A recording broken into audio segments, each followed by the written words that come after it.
Now let's talk about Indianapolis. So we're going to hear from actually our team that's in Indianapolis. They're going to be talking about why Indianapolis and talking about some of the reasons why it's a good place to be investing. But Brandon, talk to them real quick just about this map. Where generally, because in the video they don't talk about it, where are our clients acquiring real estate? So you got it. So Indianapolis is really cool because there's a big, huge interstate that circles it. So it's kind of easy to point things out. I-465 is the belt loop that goes around the city. Really easy to get places in Indianapolis. Traffic is, not much of an issue that's there. It's great for us. But what we kind of try to look for, this is obviously downtown Indianapolis here. The areas that we typically buy in, again, as we kind of talked about a little bit before, we generally try to stay on the outside loop of the I-465. So we're basically kind of starting up here just outside the Castleton area, and we basically buy all along here in Lawrence Township, Franklin, down here in Greenwood, which is just barely off the map. We do a lot of purchasing in. Speedway area just on the outside has been great for us in Claremont, and we go up to about almost Eagle Creek, and then the pricing just gets a little too high to make a lot of sense. But we're typically on the outside loop of the southern part of the belt is basically where we're buying. And we like kind of all those areas. As you go a little bit too far north into Fishers and Carmel, we just start to get priced out. And inside of the belt loop, it's either areas like Broad Ripple, things like that. If, I don't know if people kind of know the Avenues type of area in Salt Lake. That's kind of what it's like. A lot of regentrification things going on. And it's either areas we don't want to be in that are cheap enough for the numbers to work, or they've been regentrified and the pricing now precludes doing rentals in them. So typically we're on that kind of outside. We don't do a lot on the inside of I-465. Okay, awesome. Thank you. Okay, so let's hear from the Indy team. You can get to meet them, and they're going to talk a little bit about what's going on in Indianapolis and why we're there. Hi, I'm Jody Gandy, Managing Broker of Honor Realty, and this is Jeff Music with Homeworks Remodeling, and we are the Indianapolis team. We wanted to welcome you to Indianapolis. We have our offices located right downtown. We do work all over Indianapolis and some of the surrounding counties as well. And so this is a nice central hub for us to work out of. I'd like to take a minute and brag about our city. It's very convenient. Everything's in close proximity downtown. You pretty much can walk to just about everything. Lucas Oil, where the Colts play, as you probably can see in the distance there. We've got the little round building, which is the field house. That's where our Indianapolis Pacers play basketball. So everything's kind of compact and easy to get to. We've got a large convention center. When we had the Super Bowl several years ago, they built a lot of underground tunnels and skyways so people wouldn't have to walk outside in the winter. It does get a little bit cold here in the winter time, so there's a lot of good infrastructure that was created during that time that helps drive a lot of the convention business even today. We are a very affordable city to live in. We are ranked one of the most affordable in the U.S. and very high as the most affordable in the Midwest as well. And so we wanted to talk a little bit about why you should invest in Indianapolis. We have a lot of things, I think, that work to our benefit. If you just look simply at some factors such as population growth, it is growing not only in population but also in business as well. We have very stable home appreciation. Everything is continuing to trend upward. Currently, we aren't at the low point, and we're certainly nowhere near the high point. Rental rates are continuing to appreciate as well. One thing that I wanted to talk about that drives that a little bit right now in the city of Indianapolis is that there is a shortage of homes available not only for renters but also for owner-occupants as well. So that's continuing to push some of the home appreciation up and also the rental rates as well. We have some new housing starts that are increasing over the last few years. That probably will help balance things out in the future. New construction pretty much stopped 2009, 2010, but we're seeing a lot of that now, so that will help give it a little bit more of a balance. But as of right now, we're kind of at that good point as far as us investors, and we need to take advantage of it at this time. Another thing that helps to create the stability that we are known for in Indianapolis is having diverse employment. We do not rely on any one industry We have a lot of different companies in a lot of different fields that kind of balance out the employment sector here in Indianapolis. Yeah, we have from transportation to pharmaceuticals, we have a large emphasis on the educational workforce, and I think 70 colleges and universities Yes. in the surrounding area. Uh-huh. I mean, it's no lack of. And then we also have a lot of manufacturing and transportation here in Indy.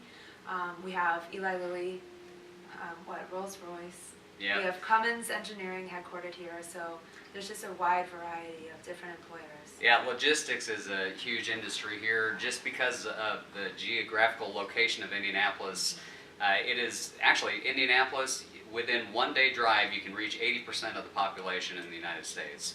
And that's a fact that I don't think a lot of people know. So it's a very convenient place to be located for large businesses. We have the second largest FedEx hub in the world is located here in Indianapolis. And we're contending for the Amazon headquarters. Yes. To be here. Keeping our fingers crossed on that one. That's right. So along with all of those things that you have to consider when you're looking specifically at a market, I think another thing to also really focus on is the team that you're working with. You know, I have been investing in Indianapolis since 1999. Jody owns rental real estate as well. Our property management company not only is a brokerage, but they have licensed contractors, and they were licensed contractors as well before they went into the property management field. So there's just a lot of experience. We do what we suggest others do, and we personally invest here in this city. So I think that's another big factor not to just discount and not think about. You want to make sure that the people that you're working with are doing what they ask you to do as well, which is what we do. Yeah, exactly. So we'd like to talk just a little bit about the process, so you get an idea and an understanding of what it is that we can do for you. And Jody, you want to talk about it? Sure. So Jeff acquires the properties at different foreclosures, different auctions, and then we'll go in and do a very, very thorough renovation of the home. The average renovation is what, 20,000, 25? Yeah, whatever it takes. Depending on whatever the home needs. So not just cosmetics, but we're going in and doing a new HVAC system if needed, new roof, new windows, whatever the home needs to get it to be in excellent condition. And then, go ahead. Well, I was just going to say, we do like to focus on providing turnkey rental properties as opposed to properties that need further maintenance and work down the road. Nobody has time for that. We take care of that. And so I am a licensed broker, so I represent the buyer in the transaction. And so what I help you do is kind of go through the process very seamlessly, whereas you would identify a property as soon as the renovations are finished. We'd have a third-party inspection completed, and then the property management company would begin marketing the home for a tenant for you, even prior to closing. And so then we just kind of walk through this process with you. We've done hundreds of properties together. We work very well together. Yep. And the goal is for the client's best interest always to be at the forefront. That's why we have a lot of different sets of eyes on the home, between the renovators, myself, the home inspector, and also the property management company. So the goal is to provide you with a true turnkey rental property that will produce passive income and cash flow for you. Well, that's a little bit about why it's a good idea to invest in Indianapolis. We've got a very strong energy in the city right now. There's just all kinds of development going on. There's businesses moving here. Downtown has become just a hub of activity over the last 15 years. It's kind of the focal point of the city now. So it's just the energy's strong. The climate is good. We're at the right time as far as our cycle in real estate. It seems like we're kind of right in the middle. So it's a great time to do it, and the time is right now. So we look forward to working with you. Thank you so much. Okay, so hopefully that was helpful to get to know the Indy team and sort of what that process looks like. Any questions on Indianapolis before we move into Orlando? Yes? Specifically Indianapolis, when you're talking about the rehabbing, like $20,000, so is that added onto the price when you buy the house, or how does that work? So basically for us, when we Real quick, sorry, repeat the question so in case. Oh, she's basically talking about rehab and was wondering if that's just in addition to the price that you're paying for the house or not. And so the vast majority of the houses that we do in Indianapolis, we use our in-house model, they call it. And that's basically where, in this case, Jeff is sourcing the house or finding the house, whether it be from a foreclosure auction, county auction, sheriff's auction sale, a distressed asset just on the MLS, meaning that it's a short sale or something else that happened to the home that we're able to go in and buy the home at quite a bit less than market value. So at that point, then we're going in and doing the rehab. So basically for us, all of our houses need to appraise. The vast majority of our clients are actually putting loans on the houses. So as much as I'd love to be able to charge whatever I wanted, our clients for these houses, all of the houses have to be at or below market value so we can make sure that appraisal comes in at value. So that rehab that Jeff's talking about, that needs to be included in that final price of the home. So great question. In this instance, they're talking about those more extensive rehabs. That's all included in the buyer's final price. Yeah, so what they're paying shouldn't be anything else after that.